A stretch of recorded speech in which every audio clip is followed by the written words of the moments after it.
Hey everybody, Big D here, and this week I am a wargamer.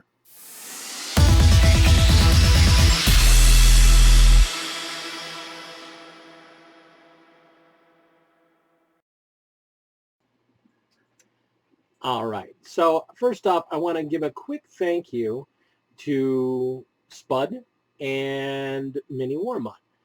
Spud for just setting this whole thing up and starting this whole video meme-rama thing about wargaming, which is amazing, and it's making the community reach out to itself and reach out to each other and get to know each other better. And I think that's awesome. And so big props to you, man. Secondly, props to my man, Mini Warm-Up. Thanks for tagging me. I appreciate you, my man. So let's get into it. Why I'm a wargamer, how I'm a wargamer, and all the goodness there within. You're also going to see me do something I have rarely done. So if you see me look down, I'm looking at my script because I wanted to make sure I covered some important points, and it's important. I think it is. So instead of just flying off the cuff like my Tuesdays, I figured I'd write some notes. So see me look down, I'm not being rude, I'm just making sure I'm not getting off topic like we so horribly do on Tuesdays. So first question, what got me into the hobby? We're already going to go down a really long and convoluted road, so strap in. This one takes a little bit to go over the whole thing. When I was a really little kid, like 3, 4, 5 years old, my mom had to work a lot. And so my siblings are the ones that looked after me. My older brother, Al, who many of you in my channel have known as Master Modeler Al, and my sister. And my sister was in high school for part of that, so it was a lot of time it was my brother when my mom was at work. And it was my sister in the evenings. But I had a lot of time to spare. A little kid. And you can just let me run around on my own. I literally stuck things in light sockets, so they had to keep me busy. So he looked over me a lot. And as I've told you about Al, he was a scale modeler and was really big in the railroad. This was the early to mid 70s when HO railroading here in the States got super, super popular again.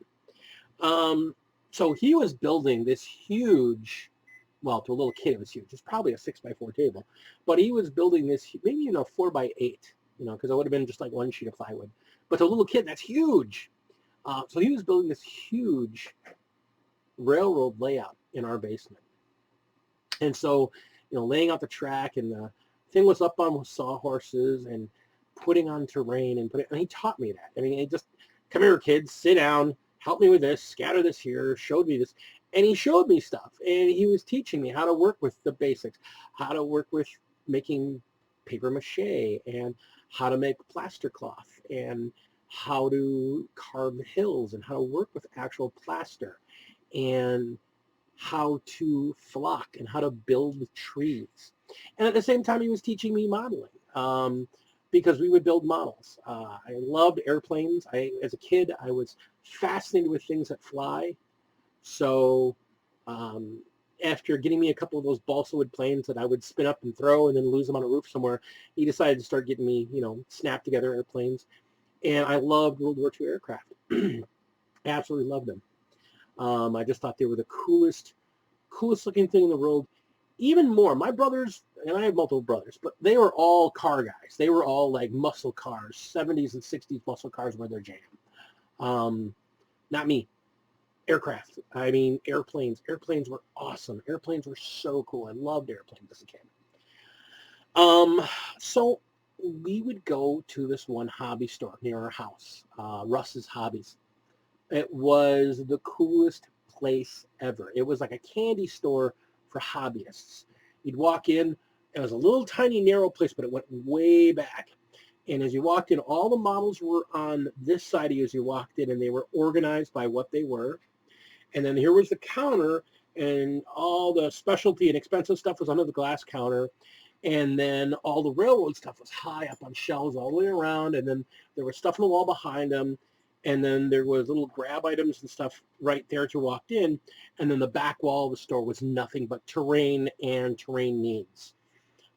So it was just the coolest store. And we were there all the time. So Russ got to know us really well. Or he probably already knew my brother already, but he got to know me because I was the kid brother that was always with him, carrying a book in my hand. Because I had a thing for books. I was, big surprise, Big D's always been a nerd. Big D read a lot as a kid. I was known for books. It was just a thing. Then he's like, well, you walk in there, and I was all excited. It's my 8th birthday, and I'm just super excited because my big brother's going to let me pick out a model to buy. And I already know what I want. I know what I want. And so we go in there, and I'm telling Ross, it's my birthday. My brother's buying me on. And he's like, it's your birthday? Hey, Al, check this out. Your little brother likes to read all the time. He might like this. It's a book, but it's a game at the same time. And he hands it to my brother, and it's the original box set, and it's got this dragon on the cover. It's called Dungeons and Dragons. So I walk out of there with that box of Dungeons and Dragons and my Spitfire, because I wanted that damn Spitfire. I don't know why. I love American planes. I really do. I love all the American planes. Mustang, the Corsair, the Black Widow, really Thunderbolt. These are planes I love. But for whatever reason, at a really young age, I just latched onto the Spitfire and just thought it was the coolest plane ever. Maybe it's because I think there was some movie that I saw really early on, and it was all about, the battle for London, or the fighting the Luftwaffe, and just these freaking sorties of Spitfires just engaging, and it just I loved it. I loved it so much. So yeah, we took it home, and I read it, and I started teaching my friends how to play, and we all played D&D, and it was a lot of fun, and I was still building models. And we played D&D, and then I would take like Play-Doh and stuff, and I would make really bad Play-Doh monsters, and we would take Lego guys and use them for figures, and I would take cardboard boxes and then put paper on them, and then put construction paper and make windows, and suddenly we had terrain, and it was cool. It was awesome. And everybody liked my games because I always made stuff. Like, we went into a dungeon, there was stuff in the dungeon. There were monsters we would see. It wasn't just drawing on paper. There was guys, and there was monsters, and there was buildings, and there was piles of stuff, and there was treasure, and it was cool. And I liked it. I liked making the stuff. And then at the same time, my mom was really big on family games. She loved games. So we had all kinds of games. And there was, as I got older and got to understand games more, there was a lot of what I would consider gateway games. Risk, Axis and Allies, Stratego. And we didn't really like Battleship all that much. It was kind of simple and stupid. But there was this other game my mom got one year for Christmas called Subsearch. I had to look it up because I'm like, I know this game, but I've never seen it again. I couldn't remember the name of it. It was called Subsearch. It was like a 3D version of a battleship, but kind of like in reverse. You had a ship, and you were going around on the ocean, and you were dropping depth charges trying to find your opponent's 3 subs that were hidden underneath, and you were trying to blow up their subs before they blew up yours, and at the same time they could have their subs shoot torpedoes up, and they had a chance of hitting you. It was a cool game. Look it up, Subsearch. It's an old game. It was probably made, I want to say it was like the mid-late 70s it was made, but it was great. It's a lot of fun. Silly fun game. But so they were like gateway games. It's like, this is in a war in a game. It wasn't like we think of wargaming, but it was right on the cusp there. And then I went through high school, still playing lots of D&D, still building stuff, still doing stuff for D&D. And then I went in the military. And I got out of the military. And I met a bunch of guys and that were friends of my friends from before I went in the military. And I moved in. And we moved in this place that was affectionately known to our group as the Pit. You put 6 bachelors in a 3-bedroom flat.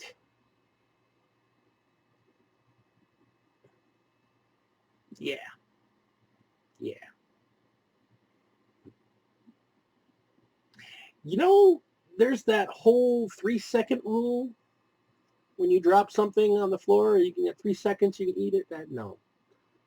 In the Pit, that was not a rule. Because it had what were affectionately known as bachelor sprinkles. And so, no, it was terrible. But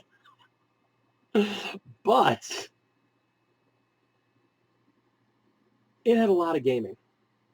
And while I moved in there, one of my roommates introduced me to Warhammer. Now, I had seen the Warhammer Fantasy figures before because they were right next to the Rel Partha D&D figures.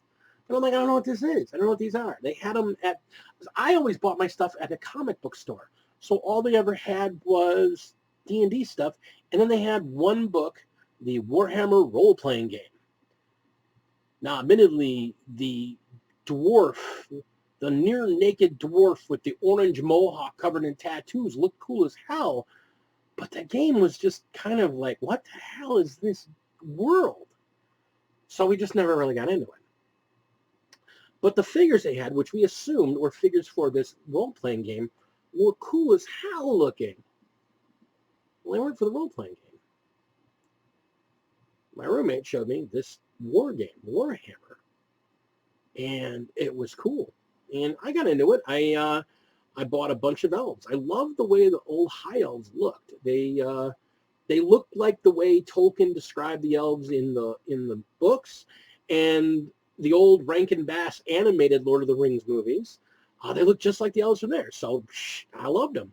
So I bought a bunch of those spears, those cone hats, those long spears, and a bunch of high elf archers, and a couple units of the elf cavalry. And then I got some wood elves to go along with them because you could attach a unit, an allied unit, and I got wood elves. I love those skirmishers. I think they were called, I want to say they were war dancers. I don't remember what they're called. They were great. I loved them. They were dudes in leather bodysuits covered in spikes with shields and bearded axes. And I loved them to death. I thought they were the coolest thing.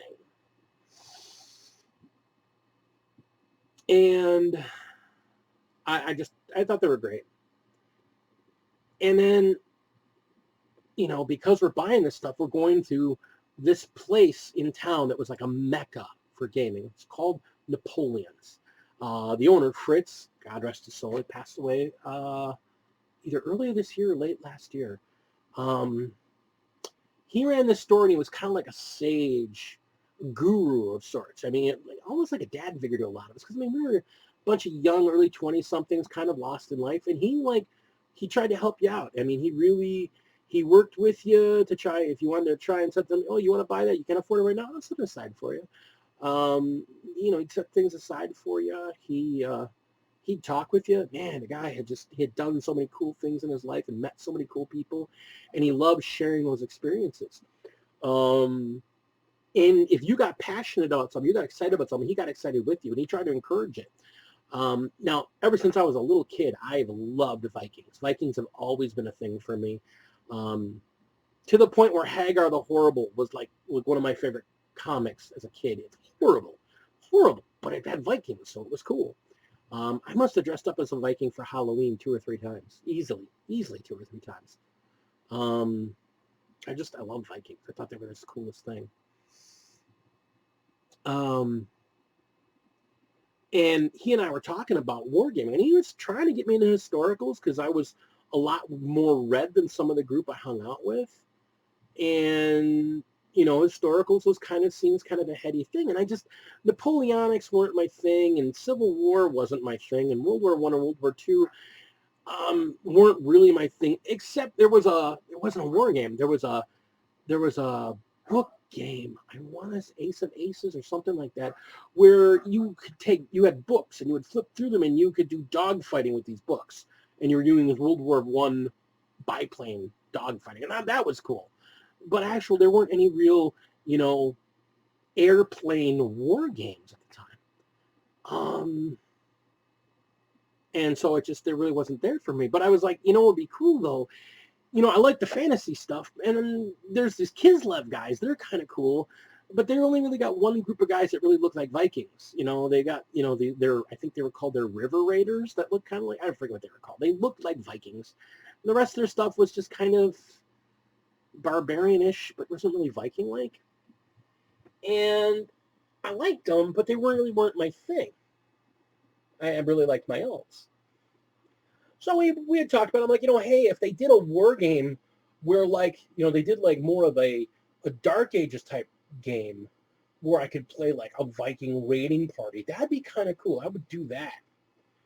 And he's like, oh, I'll keep an eye out for it. And then it had to be, like, late 93, 94, somewhere in there. I came in one day, and I remember Fritz was just, he saw me and his eyes up. He's like, oh, D, come here. You got to see this. And so, well, we're going over, now keep in mind, we were there to buy Blood Bowl stuff because we were insane about Blood Bowl. I probably had 6 separate teams built and painted. 6 guys living in this place. There were probably 4 starter sets in that house. There were 4 sets of those styrofoam boards lying around the house because we had played leagues and leagues of this game. We had played 3 full seasons of one league where it was, same teams. You could change out teams in between seasons, but you were playing the same team. 16 games in a season in playoffs. I won twice, 2 in a row. I won my dwarf halfling team, the Paducah Cyclones. Just a great game. I love Blood Bowl. Still love Blood Bowl. Wargaming, but with footballs. But he's like, you gotta see this. It's Vikings. You wanted Vikings. I got you Vikings. But they're in space. The hell, you say? And I pick up this brand new book that he just got in. He only got 3 copies, and he took one and immediately put it on the counter for me because he's like, he knew I was going to want that book. And he was right. My roommates are sitting there looking at, they're looking at Blood Bowl figures. One of them was buying an ogre. I remember he was buying that ogre because he'd been wanting to buy that ogre. And, we were all excited because we had a new season we were going to try and do. We were all trying new teams.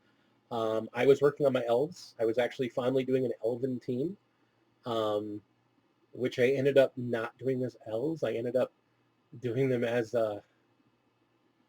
using elf figures, but they were still Neshi team.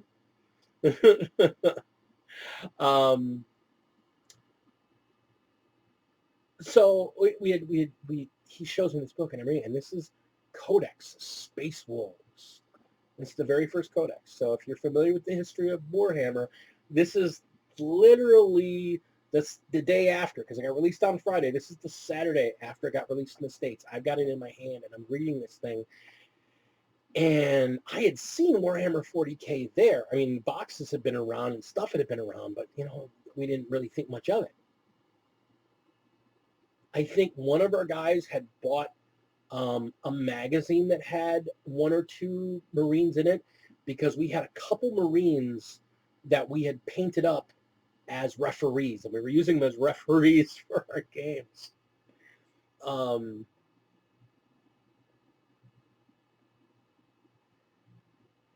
And I read this book, and while they're looking at stuff, I just flipped and kept reading through this book and reading this book, and I was like, this is amazing. Now, I had come there with the intent of buying this army box that was just come out for the elves as well. It was going to be kind of expensive. But it was this army box. It had a bunch of extra stuff. I was going to really expand my wood elf army because I was going to take my high elves and kind of set them aside and do all this wood elf stuff.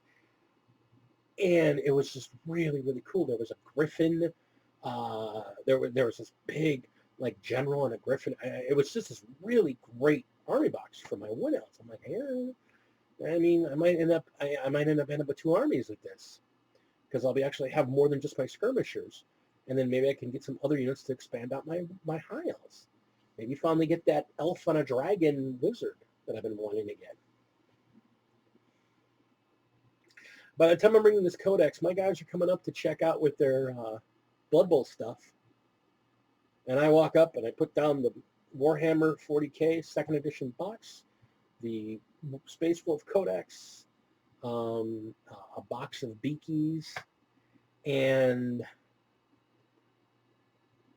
I want to say it was Niao.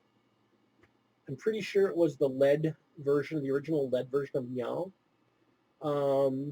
that I put down. But it was at least one lead figure that I got, that a Space Wolf character. It wasn't Ragnar, though. And I remember it wasn't Ragnar. It might have even just been like a wolf lord. It might have just been, like just a fancied out wolf dude. But I don't remember anymore. Because I think I lost that figure pretty early on, actually. Unfortunately, Bachelor Sprinkles also led to things getting lost and never seen again. And I actually moved out of that place only a couple months later. Yeah, I finally had enough, and I moved in with some other friends, which a much nicer place. But yeah, I was sold. I was like, this is my game. And one of my guys who was there thinking about getting into fantasy to play with us, it just wasn't his jam. He's never been a fantasy guy. He doesn't think fantasy. He's like, you're getting the sci-fi stuff, and I'm like, yeah, I'm in. Dude, it's Space Vikings. I'm in. Cool. He took the couple of boxes of stuff that he had been saving up for to get an army that he was kind of okay with because they looked creepy. He was getting some Chaos guys. Hung them back up. He's like, screw this. And he went and got an Imperial Guard box, and I want to say he got a Layman Russ and a Commissar, and he got an Imperial Guard army, and he was good to go. He was going to play Imperial Guard because he's like, dude, this is hilarious. I've been trying to tell you about this stuff. Man, it's like fascism cranked up to 10,000. It's ridiculous. It's stupid. It's like religious fascism. It's British comedy, man. This stuff is hilarious. And I'm like, I know. I mean, this looks great, dude. I mean, everything in this book, they name everything Wolf. This is hilarious, dude. This is all like dark and serious, but everything is named something Wolf. I'm in, man. This is awesome. And we're walking home, and our one roommate that got us into fantasy, who hated 40K, is like, well, hey, here's the play. No, it's going to be just you two guys playing. And I'm like, nah, man, if I start playing this, other guys will start playing this. This is great. This is great. Dude, this is great. It's fantasy, but it's got cool stuff like guns. It's got guns. Well, dwarves have guns. No, they don't. They got cannons. These are guns, dude. Whatever, man. So you're just going to stop playing fantasy?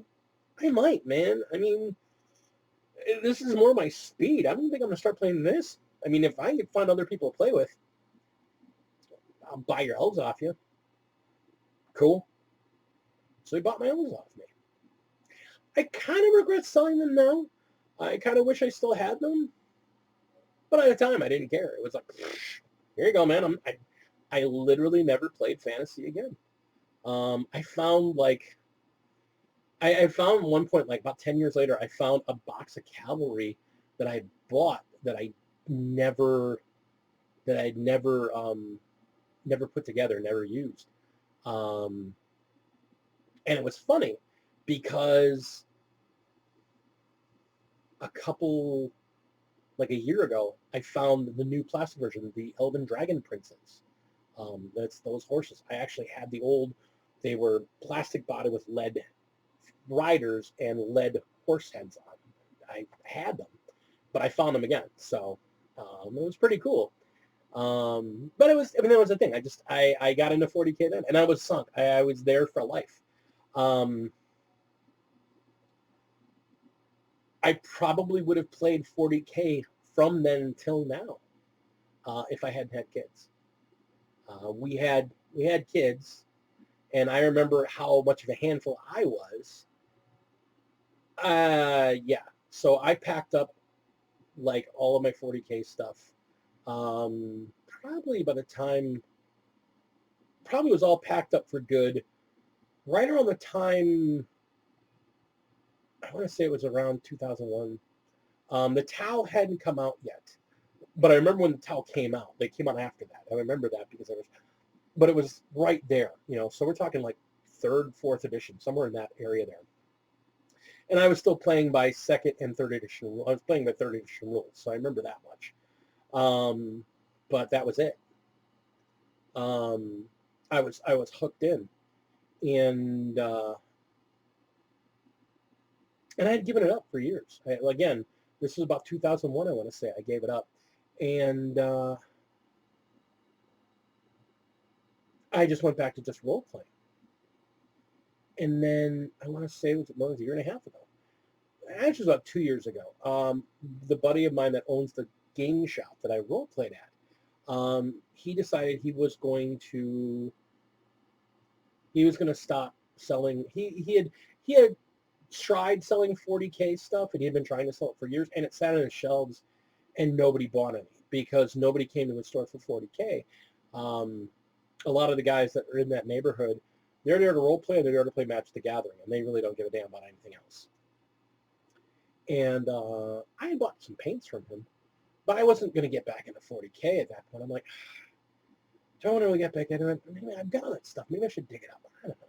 And I'd been on the fence, and he and I had talked about it, about me maybe getting some stuff and getting back into the hobby, because the kids are not old enough, and I could probably dig that stuff out. I just had to see where was all my Wargamer stuff. And when he finally pulled the trigger, he's like, I'm not going to sell this stuff anymore. I got some stuff that they gave me that I'm not going to do anything with, and, dude, you're always so cool for me. Here. And he gave me the Realm of Battle, the 6-plate Realm of Battle with the Imperial City, the Imperial Sector Imperialis floor plates. He gave that to me. He's like, here, just take it. So I've got that because of him. And he had given me the 7th edition starter box, the Dark Vengeance box. And I was like, that's pretty cool. That's not the correct symbol, is it? And I remember looking online and like, maybe it was a little longer though, because it was 8th was just coming out when he gave it to me.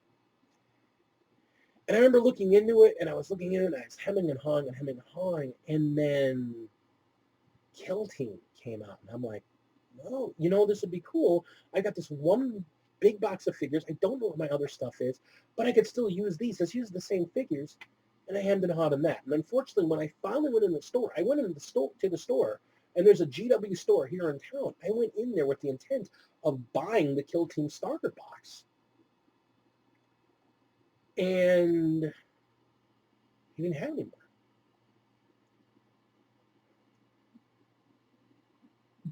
But the community there dragged me back in because they were just so cool. The guys were talking to me and said, well, have you played 40K before? Yeah, I haven't played it in years. Did you used to play it? Oh, yeah, I played back in 2nd and 3rd edition. And they looked at me like, what? Yeah, I used to play back in like 2nd and 3rd edition. The box set, the original box set. I knew that was the first box set. I know I've still got my Space Wolves Codex on the shelf. It's probably not accurate anymore. And they're like, wow. And it was crazy because, they were just like, they were talking to me and they were just like, one of us back in. And the next week I came back and I brought the Kender with me because she was actually at that point interested in doing the hobby. And they sold me right then and there. The owner, I shouldn't say the owner, the manager, completely ignored me. He's like, hey, good to see you again. Who's this? Oh, this is the Kender. And she's kind of interested, but she wants to hear more about it. And he's like, all right, well, you know what the 40K stuff is. You go. You go. And just kind of dismissed me and took her around and talked to her about the hobby. And it was amazing for a couple of reasons. First off, here's a man of color in a hobby that when I was a young man, when I was in my 20s, you didn't see that many men of color in gaming groups. Honestly, when I started getting into wargaming, the only people of color that were in the gaming group were the guys that I hung out with, that I brought into the gaming group with me. We'd go into gaming stores and they'd be looked at like, why is this guy in here? Oh, they're with me. Oh, okay. Okay, that's weird. So to just see that immediate change, and realized and look around the store, like, I would say a third of the people in there are people of color. I was like, this is amazing. I love this. Well, the game is becoming more inclusive. It's not the white boys only club. And then to realize he's doing this showing a woman around, and there were 2 other women there, and one of them worked there. And I'm like, this is awesome. I would have killed when I was in my 20s to have a woman come near a gaming store that wasn't there because her boyfriend was there. I would have killed for that back then. So I was sold. I when she was like, this is great, this is cool, this is wonderful, came back the next week, I bought an 8th edition starter. Actually, right then and there, I bought a No Fear box. But then I bought an 8th edition starter the following week to add with it, and we've been hooked ever since. So, yeah.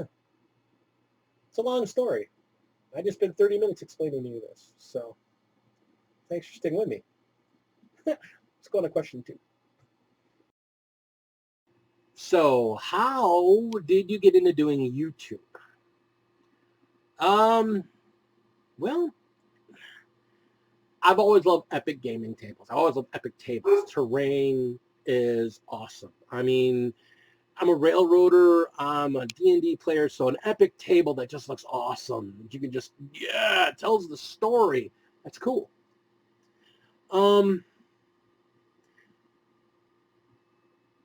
Now, Fritz was really cool at Napoleon's because he had a ton of terrain, and he had a really cool table, and you could make it look great. But I was going to this weekly gaming store, and I'd see these guys playing their games, and, you know, if they were lucky, the players would get a sheet of, like, acetate or something thrown down, and you'd see, like, dry erase markers come out. Typically, you just saw maybe tokens and some extra dice on the table to represent where things were. And I went in there and I said, all right, you know what? I'm going to run these kids a game.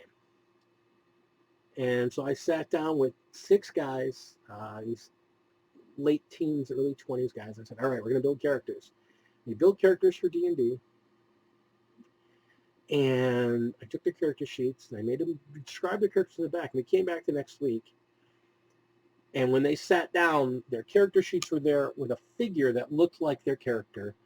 And the table was a set of woods and a road with a wagon, with the horses pulling the wagon, and a gate, a wall at the end of the road that they were coming up to.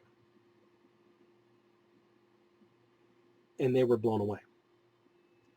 That game was so immersive. And that was the whole thing. These are guys that are used to video games. And, you know, working in the industry, I worked for Wizards of the Coast during the store apocalypse. Between like 2005 and 2010, something like 70% of brick and mortar gaming stores closed. Napoleon's was one of them. Fortress Games in town here, which was the other big one, they closed. A couple other stores have gone through revolutions. Change name, move smaller, change name, move smaller, change name, move smaller. It killed. And the problem is, as these game stores closed, people dove further into video games and stopped playing tabletop games. And I was, like I said, I was working for Wizards of the Coast at the time, trying to explain to them that, you know, you've got to do stuff to support these stores, or you're going to run out of gamers, and your products aren't going to sell. You're going to sell collectible card games, and you're going to sell, you know, grab box stuff, but you're not going to. Your role-playing games are going to die out. You're going to lose in the video games. So, you know, here it is 7-8 years later. And these guys are walking away from video games and getting immersed in this game. And when I started running this game, I mean, they had a town that they run through. They had to do a rooftop-to-rooftop fight where I had the buildings set up. I had sewers where they were crawling through the sewers, and I had, areas they could see and couldn't see, and we had dungeon tiles, and it was great. They loved it. And then they started asking me, how do I make these, dude? I mean, you say it's so simple. How do I make this? Can you show me? Because they would have an idea for a game they were running, and then they wanted to start adding those kind of props to their game. I'm like, I can teach you how to do that. And I'd show them how to do stuff. And I went on YouTube, and I'm like, there's got to be stuff on YouTube on how to do this. And there was. There was a tremendous amount of terrain making on YouTube.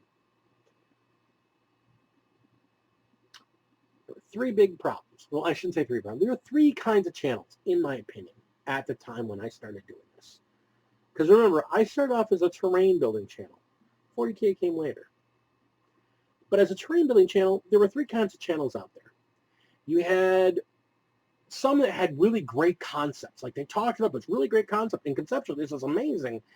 And the execution wasn't that great. I'm like, I don't like the materials you're using. I don't like your end effect you're getting. I can think of much better ways to get what you're getting out of that. I don't want to come off as a snob, but it doesn't take much effort to do a little better than that. That's okay. So yeah, a beginner could do that, but that's not that great, and a beginner can do a lot better than that. So let's not look at that channel. All right, well, let's look at these guys. And then there's a second kind of channels where these guys would do amazing, incredible, outstanding work, and they do a tutorial on how they did it. And if you didn't know what they were doing, if you didn't understand the concepts, if you didn't know how to do the basics, you would look at this and be like, I can't do this. I don't know how to do this. I can't. And that was the thing. It was great, amazing terrain tutorials, but there was something there for a noob to learn. Noobs are looking at it going, I don't know what to do about this. So that wasn't going to work. And then there was the third kind of channel where they did stuff pretty simply, and sometimes they did it really well, but you needed specialty tools like a Proxxon foam cutter or power tools or just other materials that were expensive to get that came out with great results. And in the long run, they'd pay for themselves, but they'd be expensive, and a noob wouldn't have them necessarily. Molds being a big one. Kinds of molds, plaster molds. A lot of people aren't really comfortable with the idea of working with plaster. It takes a little bit to work with. And a lot of people are using the brand name gaming stuff, which is expensive. Green stuff is freaking expensive when you compare it to something like plumber's epoxy putty, which is the exact same stuff. But a tube of this in green stuff is 25 bucks. This at Menards is $6. It's just not green. And they don't know that. And that's not their fault they're not going to know that, because they come from a generation of people where they didn't grow up as nerds. They don't grow up with nerds. They grew up as playing video game nerds and watching anime nerds.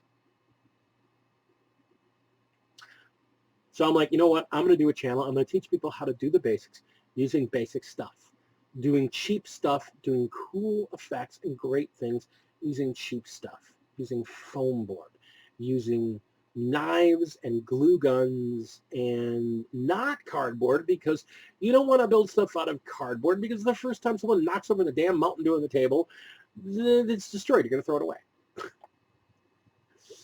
That you don't have to buy expensive gamer flock. You can go to a bigger hobby store or a railroad supply store and buy giant bags of flock for a quarter of the price. Like a little bag of flock, of gamer flock, a little bag like this, that's $10. Or you can go to a train store and buy a quart container of the same stuff for the same price. So, and as somebody that lived and grew up with a limited budget, I didn't have a lot of spending money as a kid, and I didn't always have good spending money when I was in my 20s.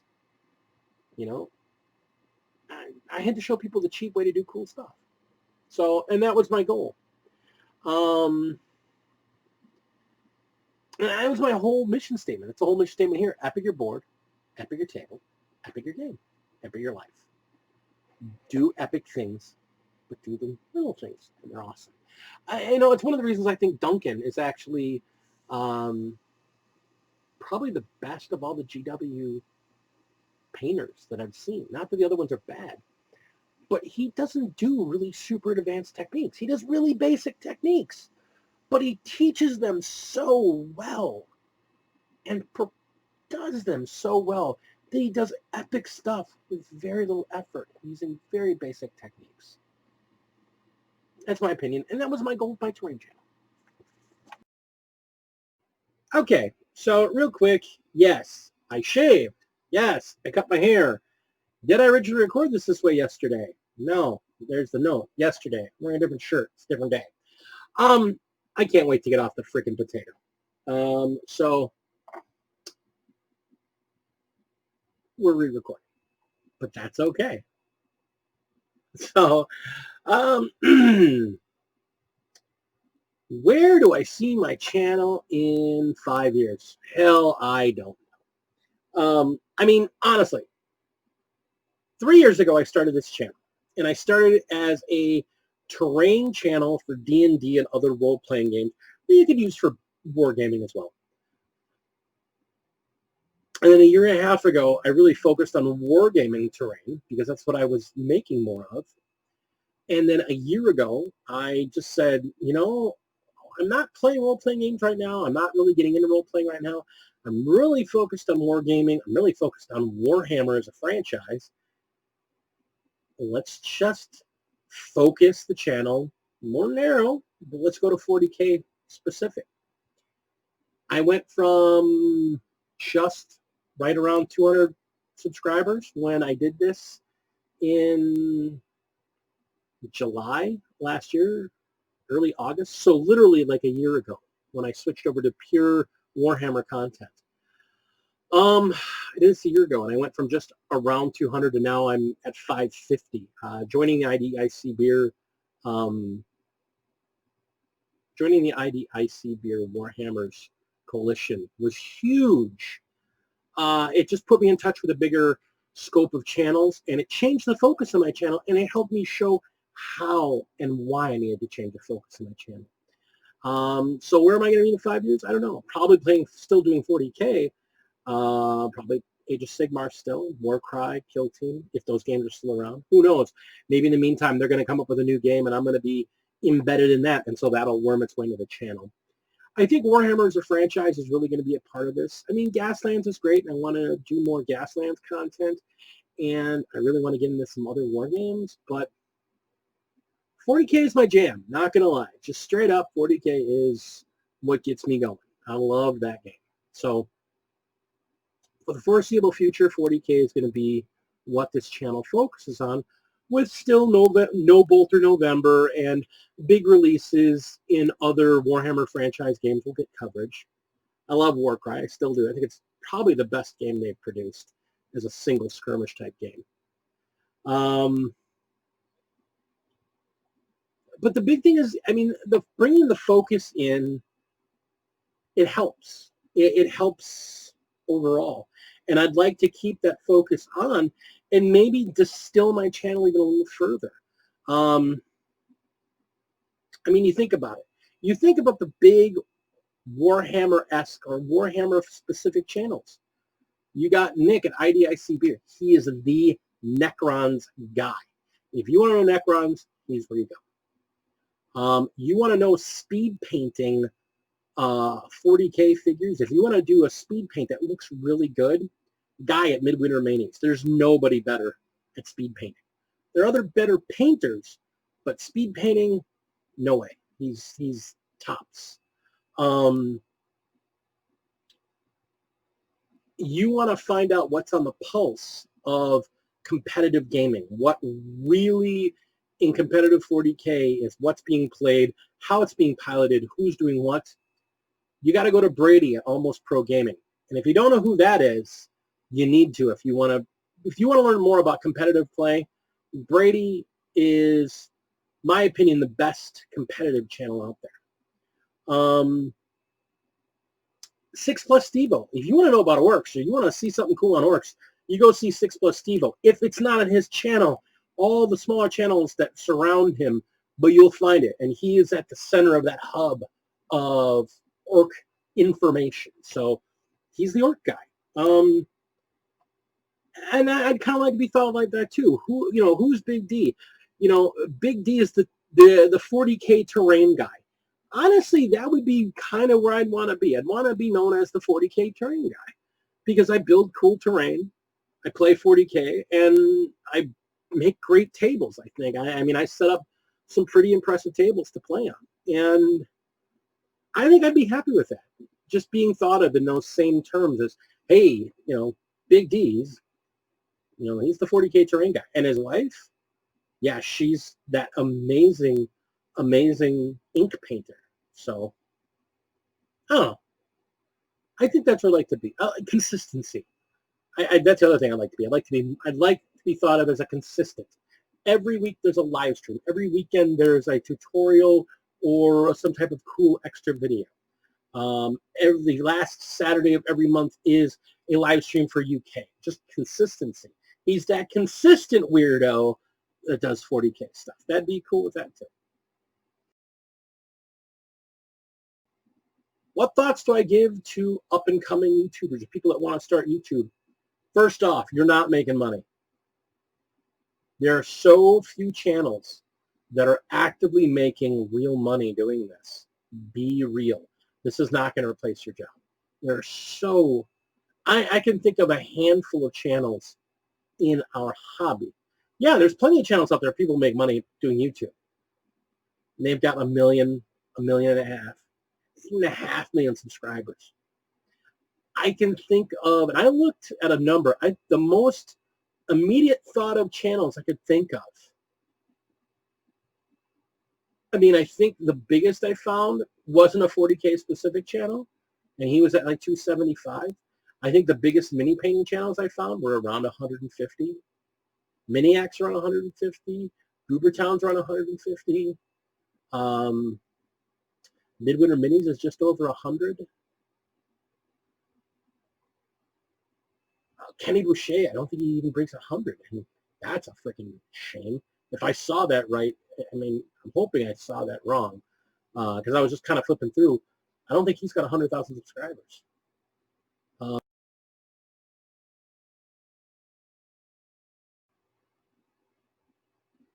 You're not making money. You're not going to make money doing YouTube in this genre. If you want to make money in this genre, go do music reacts, go do video reacts, go do a tea type or some type of talk channel, but this isn't the way to do it. With certain lore channels being garbage, maybe go do a 40K lore channel. If you want to make money, do that.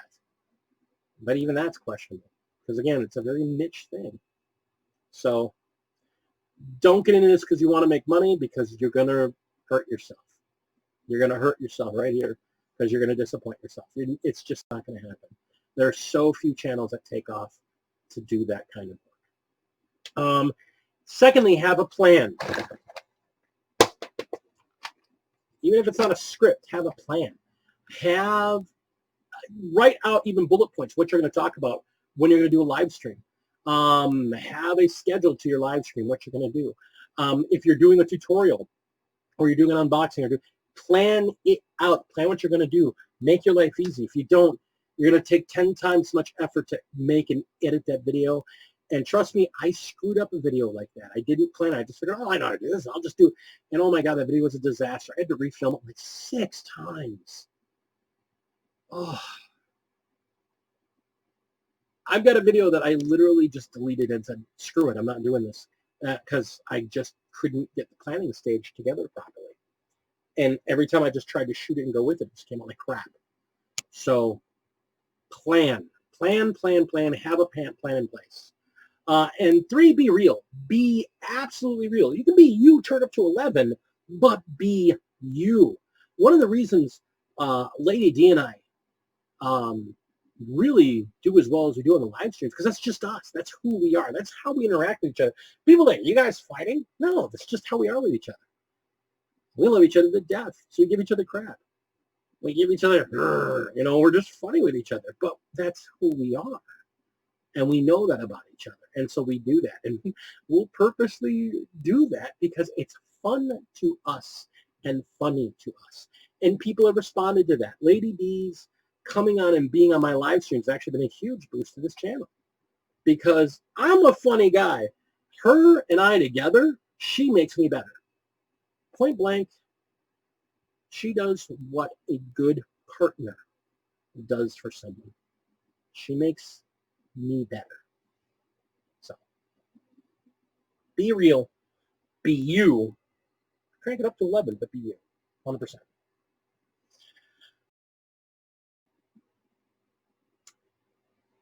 All right, so that's my 4 points. That's my 4 questions. I want to thank Spud at Chilling Wargamers for kicking this off.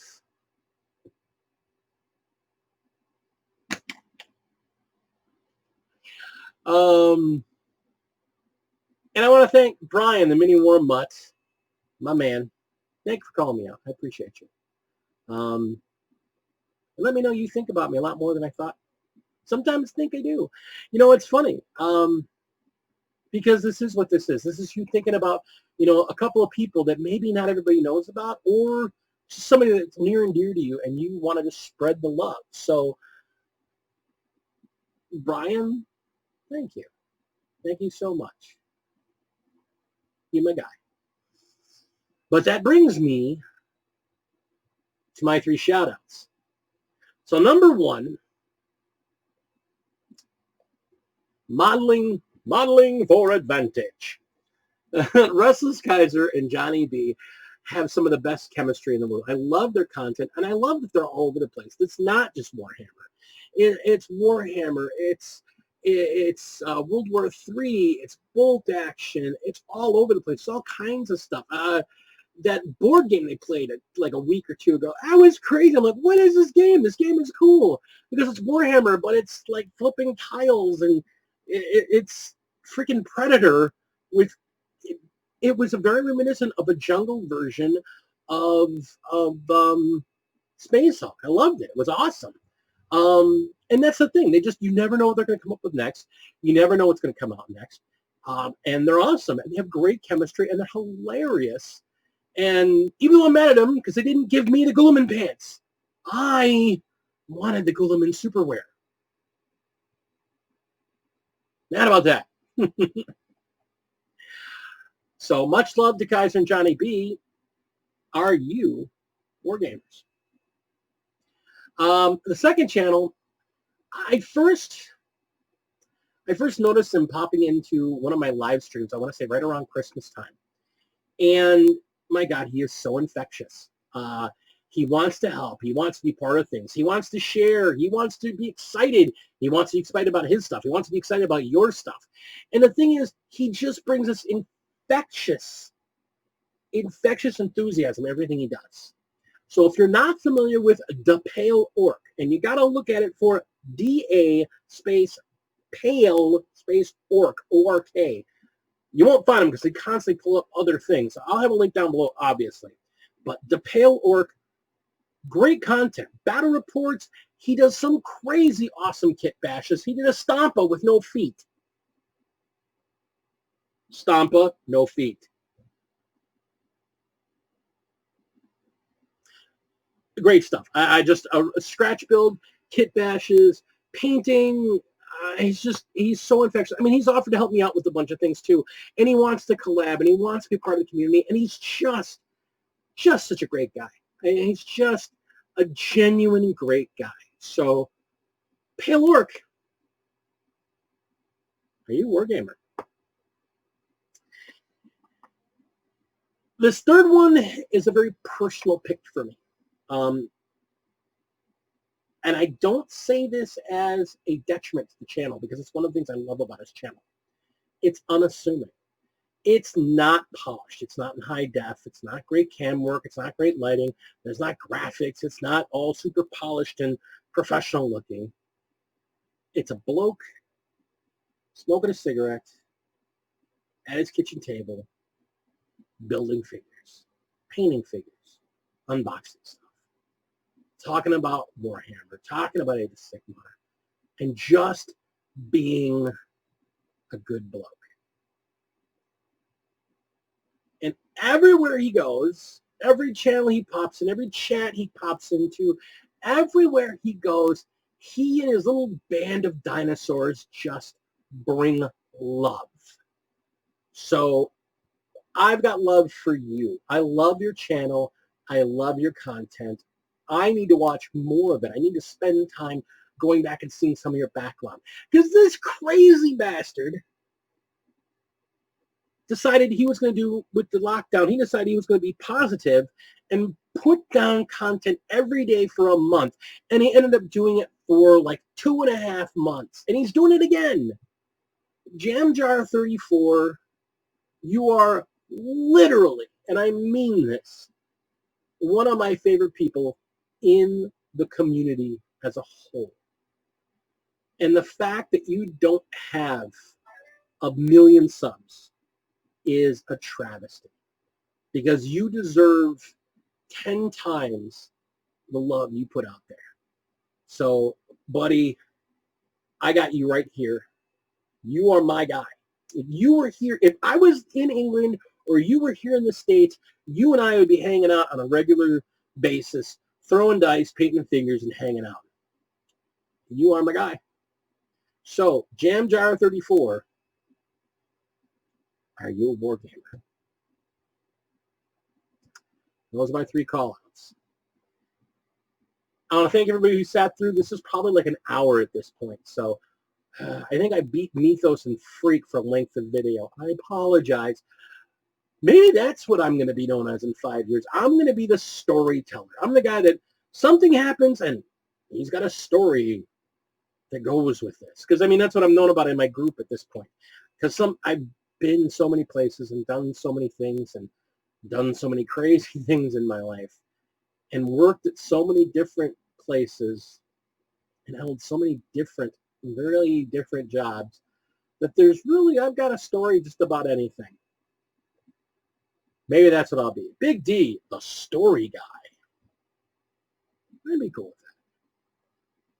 But if nothing else, it should be known.